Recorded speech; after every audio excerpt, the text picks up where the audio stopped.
Hello there. So, first of all, Maria, congratulations. It's so lovely to be here. And having been on a journey with you for a few years through Twitter, it's just lovely to be here. So thanks for inviting me. My name's Lena Carter. I'm in Scotland. I'm a senior leader in a 3 to 18 school currently. I've done quite a lot of other things as well. I started with a real commitment to pastoral when I worked in London many years ago, and I became a deputy head of year. And I've always had pastoral work at the heart of what I do. Most recently, I worked for 2 years for my local authority as the equivalent of a virtual head teacher, so working with care experienced children and young people and families.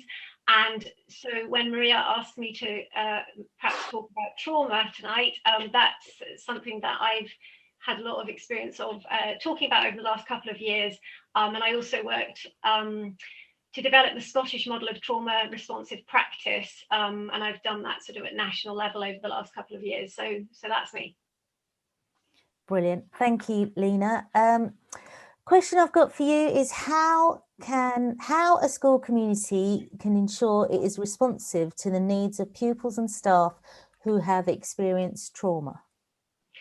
So I'm absolutely delighted that Maria's touched on trauma in the book, because as I say, it's been something that I've been very aware of for the last couple of years, working with care experienced children and young people who have all suffered from what we call developmental trauma. And there's no judgment in that, but it's around where the relationship with their primary caregiver was for some reason disrupted. And there are many reasons why that can happen. But what we do know is that disruption in a relationship with that primary caregiver can and does affect children's brains. And so if I can just read a bit that Maria's got in the book, she quotes research that neglect or lack of sufficient care in early childhood can impact the ability of the brain to regulate emotions in a healthy way. And she goes on to quote research into all of this. We know that trauma affects children's brains. I think in Scotland, we're probably a little bit ahead of the game in terms of trauma responsive practice. There's a national commitment to helping schools and staff to understand trauma responsive practice. But I think England is certainly, and the rest of the UK and the rest of the world are probably at different places with it. So I think Maria touches on a really interesting debate around whose job it might be to work with children who've experienced trauma. And what I would do is say that Article 39 of the UNCRC says specifically that it's the job of duty bearers, that's adults, under the UNCRC, to address the needs of children who've experienced trauma with specialist support. So there's no question whose job it is. As teachers, we are adults in children's lives. So we have to understand what trauma can do and also what we can do to help. I think what's really exciting is what we know now from neuroscience, which is that we can do a lot to help. And actually, what we do can be quite simple. If you want to know more, look at Suzanne Zeedyk, look at Bruce Perry, look at Lisa Cherry, but also, look at the bits of Maria's book that really go into this.